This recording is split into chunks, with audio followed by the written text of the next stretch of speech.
My name's Kyle from Wessuc, and I'm a flusher operator. I am going to run through how a recycler truck works.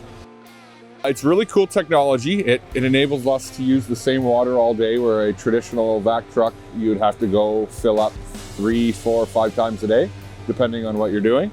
So this one here sucks the water up, the dirty water. It goes into the back tank, which we call the dirty water tank. And from there, there's a filter in the back. It gets pumped to the front tank, which we call the clean water tank. It goes through another filter. From there, it gets pumped to the 3 filters you can see there. And then from there, we use that water to flush the sewers. It's very cool technology. It saves over 18 million liters of water a year per truck. Yeah, that's just another way Wessuc turns waste into value.